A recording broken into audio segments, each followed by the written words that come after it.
Originally, Nisei saw a need, lots of young people coming through that weren't getting sufficient meals each day. We didn't want the traditional food relief that's around. We didn't think that was appropriate for our young people, and we found this program that we thought was quite suitable.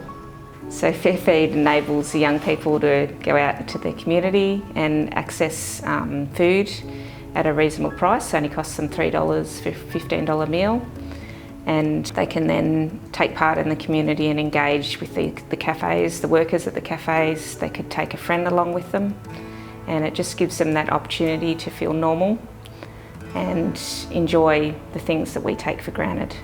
Central Hume PCP, they provided our seed funding initially, and it helped us design and develop the program. Since then, the program has grown and extended to the Benalla community as well, and it's supported many local youth and cafes in the process. Fair Feed came to speak to me about 6 months ago to help younger kids in Benalla that are finding it a bit tough to put food on the plate. So, I said, well, why not? I've supported young kids through apprentices, our shop girls, and I'm there to help them and support them as much as I can. Yeah, the young kids are coming to being really appreciative that we're here to help them. Some of the kids, we give them a free loaf of bread as well, just to, take home and have it for the next day. The community have been really good. Quite a few people have pulled me up in the street and said, well done, great to give these kids a helping hand. There's a jar on the counter where people can give donations, and there's always people putting donations in there to support these kids. And it's good for the community as well, because they get to see that these young people who are homeless are just normal people. They've just had a bit of a rough time and they just need a little bit of help and support. And that makes them feel good that they're part of this program and they're helping the young people. So it's a win-win, really. Sometimes the conversation is so much easier in a relaxed environment that it could be. And a lot of young people could have experienced quite traumatic backgrounds with departments and office, spaces and things, whereas being outside for them and in a neutral environment and with background noise can be really supportive of them to open up and feel comfortable about sharing with you what they need to share.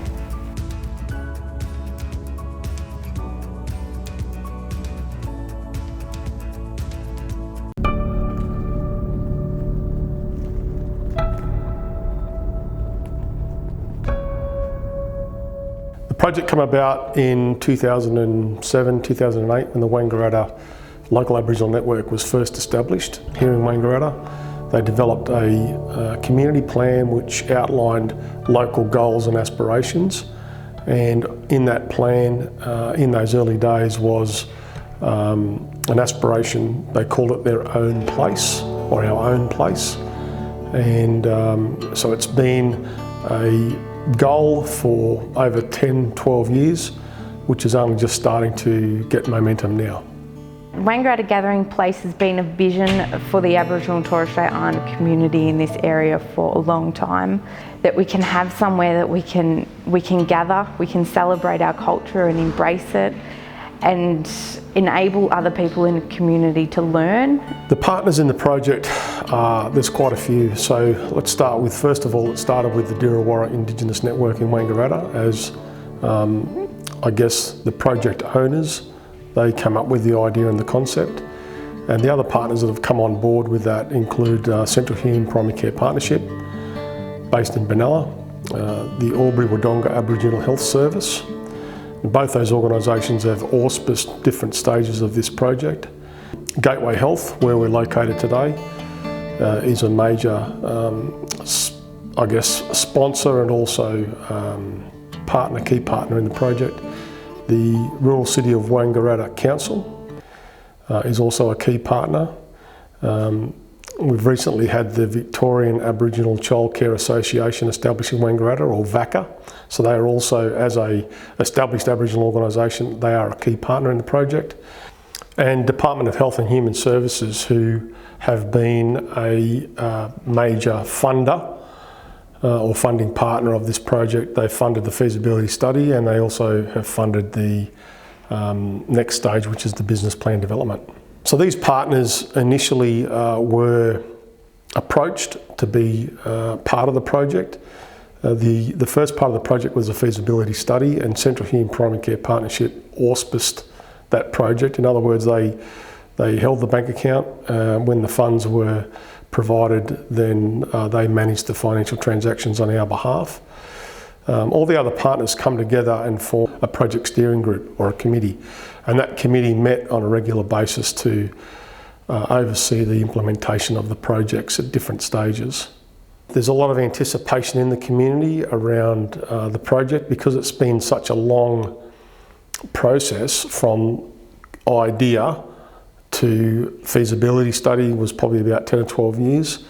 We're just getting to the stage of completing a business plan now, so that's a couple of years after the feasibility study.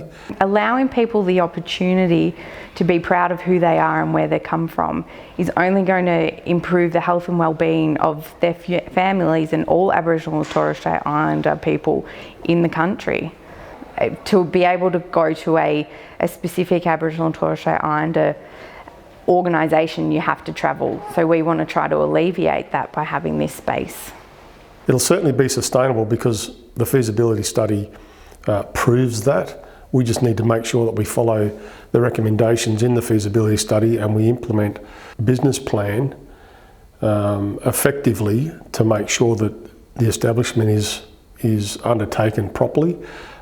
We can't do too much too soon. It needs to be very well managed and staged so that it grows naturally and well into the future. So it's not going to be, something that's just going to be here and gone overnight. We started this project with the long-term objectives in mind of having an Aboriginal gathering place for Wangaratta, forever.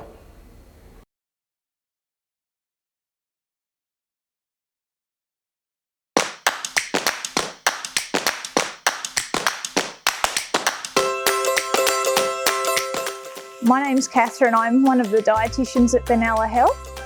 Through my work at Benalla Health, we've picked up a lot of our families in Benalla were struggling to get fruit and vegetables, especially if they didn't live near shops.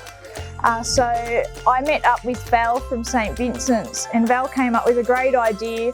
And I immediately thought, aha, I know something we can do. I'd seen it on Gardening Australia.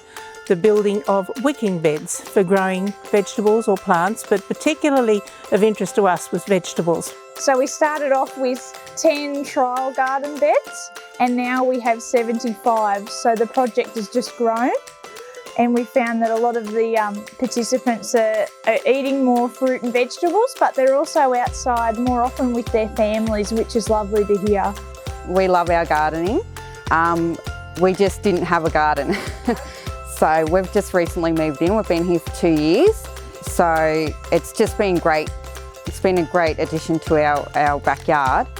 And, the kids can get involved and, it's been great. Yeah. And we have a lot of partners that we've worked with on this project, and that include Beechworth Corrections and Benalla Men's Sheds, who have built our most recent garden beds from scratch. But we've also partnered with a lot of our local businesses that supply our equipment for the garden beds as well. Part of our work in healthy eating, we wanted to address food insecurity in our communities where we know that there's residents who are at risk of or experiencing disadvantage. So the Benalla project already had a bit of a system in place, so that them sharing their project with us was really advantageous for us to be able to replicate their model. So they already had connections with Beechworth Corrections, and they already had been working with their men's shed, who had made a lot of beds and been able to, over the course of time, improve the design of their beds. So they shared a lot of information with us and a lot of processes with us, which certainly streamlined our process. We're now entering the implementation phase with our first beds going in now, so we've largely been in planning process up until this point, and I feel the biggest benefit that's come from partnership for us has been our partnership that we've developed with the Department of Health and Housing, which has really enabled us to reach members of our community that we otherwise wouldn't have been able to reach. So through the partnerships that have been developed through the Prevention Working Group, we've been able to receive the model from Benalla Health and not reinvent the wheel. And the fact that the project is easily transferable to our area and means it's easily transferable to other areas as well, increasing the sustainability of that work. It's changed my point of view of a lot of things and the kids, but it's also helped me to get more involved within the community as well. Yeah.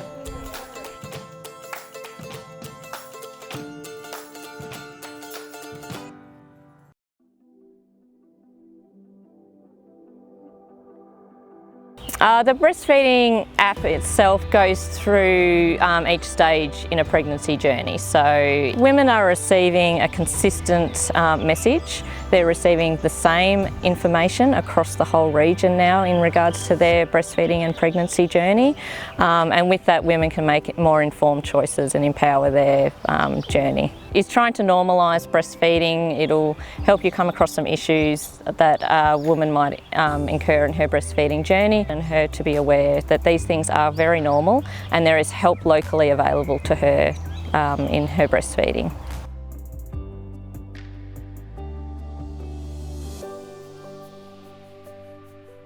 The project came about from a previous piece of work that we'd been working on together with Gateway Health and North East Health Wangaratta, in that we had hard copy handouts of a pregnancy and breastfeeding journey map.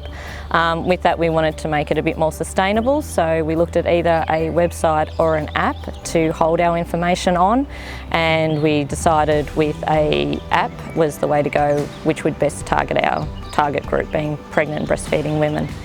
We've been working on healthy eating in the Central Hume PCP since 2012, I think, and one of the objectives under our healthy eating priority was to increase breastfeeding rates. So this was one of the ways that we thought we could do that in a community settings approach. The project itself has been successful to date. It's still very early days within the breastfeeding app's journey, I believe. It has been very well received by health professionals as well, which is probably our main point, that we need it to be beneficial to them to help their clients. We would love to progress the breastfeeding app. We would love to make it a bit more interactive, which would hopefully hold a bit more information and take you to places that will deliver a higher level of information in regards to some tests and things that are included in the journeys. Lead partners are ourselves, Gateway Health, and our other major partner, North East Health Wangaratta. Our other contributing agencies that we work directly with was Maternal and Child Health within the rural city of Wangaratta, the lactation clinic at North East Health Wangaratta, and the midwifery group at North East Health Wangaratta as well. Without the PCP, we wouldn't have that network with all of our contributing agencies, so they're basically the leader in holding our partnership together.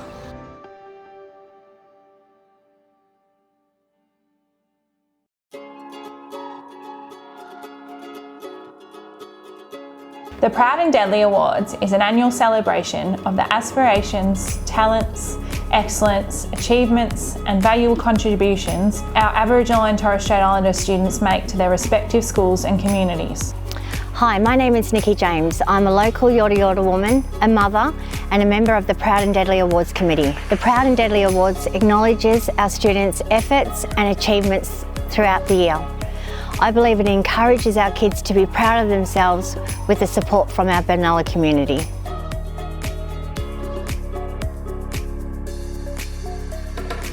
When I received my 2019 Proud and Deadly Award, it made me feel proud to be an Aboriginal woman living in Wangaratta. It made me feel proud and to see all the elders up there and shake their hands. And I really loved the sausage sizzle at the end. So this year, being asked to MC for the Proud and Deadly Awards was an honour and I was very privileged. But then to see my son get an award and sit back as a parent, it made me feel really proud. And it's just showing them how we can be more spiritual and showing them that our culture is still alive, and yeah, just for them to even see that outside of their normal everyday life, because everything's busy. it's really important because our elders show us the way, handing down our dream time, our families, and anything to do with our culture. We respect our elders and we look up to our elders, so they're like our mentors. So it's really vital that they're the ones presenting and giving the awards to the children. The Proud and Deadly Awards have 2 planning committees, one for Benalla and one for Wangaratta. Those planning committees put a lot of work and effort into partnerships and sorting out the sponsorship, organising the awards. There's a lot of background work goes into the Proud and Deadly Awards. A lot of partnerships have been created in order for the Proud and Deadly Awards to run. We look for sponsorship through organisations for the Proud and Deadlies to run. And that includes through the universities, health organisations, community health organisations, and anybody else who would like to be involved in these awards. Hoping for next year that we'll receive more support from local businesses.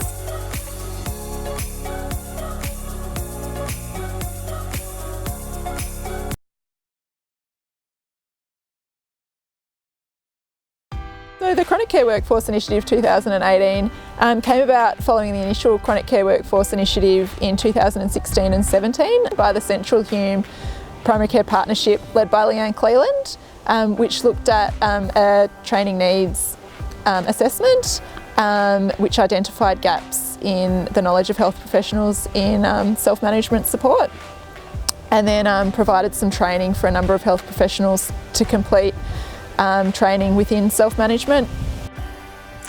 So I found the training was very valuable. It was easy to digest, there was lots of videos and case studies, and I found it, out of all the other online trainings that I've done, it was very useful to be able to come back to it. So you could do a section and then save it and then come back to it later, and even just the availability to be able to do it on a computer at home as well. It's important for health professionals to realise that patients do want to take care of themselves and they want to self-manage, but if they don't have the skills or resources to do that, it makes it quite difficult.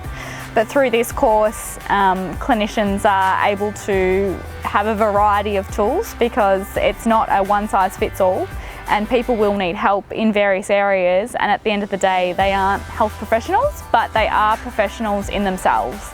They know how they're feeling, they know what's going to work for them, what's going to work in their lifestyle and their different environments, and if we can assist them in how to actually manage their chronic conditions and live a higher quality of life, that's very important, and then they actually feel empowered and they can walk away with something and feel like they have control over their medical condition. It can be really important for the patient to take that ownership.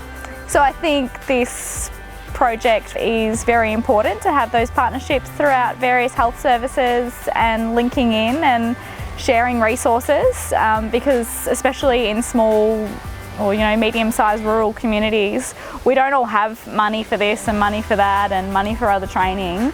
We need to be supporting each other, and if you don't know training's out there, then you don't know when you don't have access to it. So building those partnerships and having the PCPs at the core of that, and making sure that all the resources are available to clinicians and that they can have access to various things is quite important. So the PCPs played a central role in collaborating and promoting the project within each of the 4 PCP catchment areas, so working with member agencies to help recruit health professionals to participate in the training, promoting the training and supporting the work of the project.